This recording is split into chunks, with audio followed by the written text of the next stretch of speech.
In Cape Town, we have something called the Mining Indaba. It's around about every February, and all the luminaries from the mining industry come to Cape Town and discuss deals and make presentations and all sorts of things. But they have something quite different in Australia.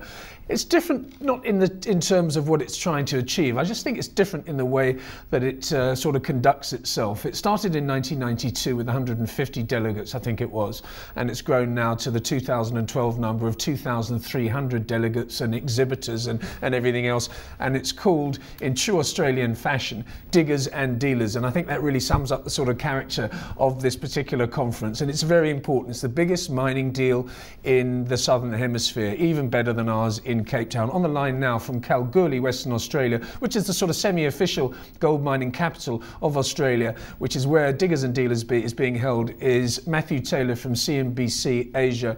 Matthew, what's the mood over there? I know Rodrigo Dorato, the ex-IMF official, gave an address yesterday, and he said that doom and gloom was being overplayed. We have seen the industry under pressure with prices coming down. Is there a mood of optimism or pessimism?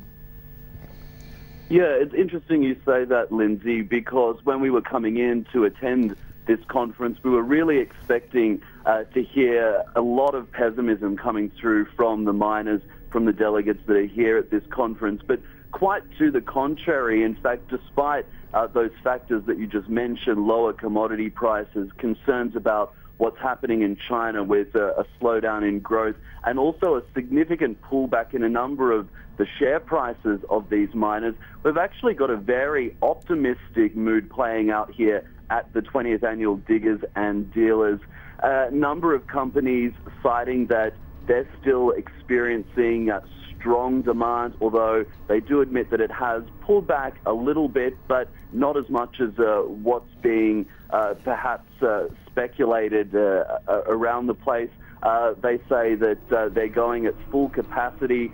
We took a trip as part of our coverage of Diggers and Dealers to some of the iron ore ports in Western Australia that ship all of that iron ore to China, and they're really running at full capacity. Many of them have multi-billion-dollar expansion programs in the pipeline. So things particularly strong, and I spoke to one miner today, the managing director of Atlas Iron, which is Australia's fourth biggest iron ore producer, and he basically said that he thinks everyone is being unnecessarily negative about the resources space in Australia in particular. Yeah, I think obviously miners have to be optimistic about the business that they're in, but I think Mr. Rodrigo Dorato is absolutely right, especially when you see China still growing at 7.5%, 7.6%, something like that. Does China dominate the official sessions of Diggers and Dealers, Matthew? Of course, it is a topic that is mentioned, considering that it is Australia's biggest trading partner, and it is the biggest customer of many of these resource companies. In terms of China, and also what Mr. Rodrigo Dorato had to say as well, was that really we are seeing emerging markets and China providing this big buffer to Australia and the global economy. In fact, of course, that's not something that we haven't heard before, but it was interesting to hear him be so emphatic about the fact that the emerging markets and China really are doing a lot of the heavy lifting to stave off a protracted global downturn. And you're right, when you talk about China, growth is still strong at 7.6%. I mean, most economies around the world would kill to have that kind of economic growth. We're in South Africa now. There's a fierce debate going on, not only about the potential from some quarters of nationalisation of the mining industry in this country, but also about royalties and taxes. I understand Julia Gillard got a bit of a blasting from the chairman of Diggers and Dealers in a fairly vitriolic sort of opening statement. What's the feeling towards Julia Gillard and her government from the mining industry in Australia?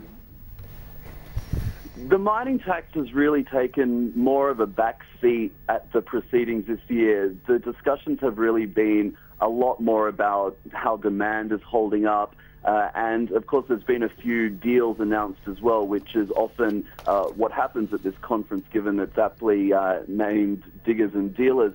The mining tax did become law in Australia on the 1st of July this year, so a number of the miners are now saying basically, well, there's not much we can do. It's officially become law in Australia.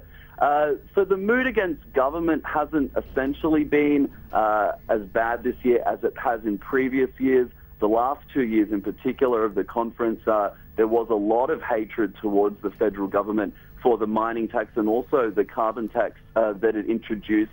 But an interesting comment from the forum chair who opened the proceedings here in Kalgoorlie yesterday, he launched a bit of attack against the government for its criticisms of some of Australia's big mining billionaires. One of them, the world's richest woman, Gina Rinehart, is actively pursuing interests in media assets here in Australia. And the Deputy Prime Minister and the Federal Treasurer, Wayne Swan, has had a fair bit to say about her and his belief that she might be looking to pervert the public discourse through her media interests. So there's been some concern about that, and that was something that was raised by the forum chair. Matthew, we'll have to leave it there, but enjoy your next couple of days. I understand things get quite interesting and rarefied in the evenings. That's Matthew Taylor from CNBC Asia talking to us from Kalgoorlie at the Diggers and Dealers Conference.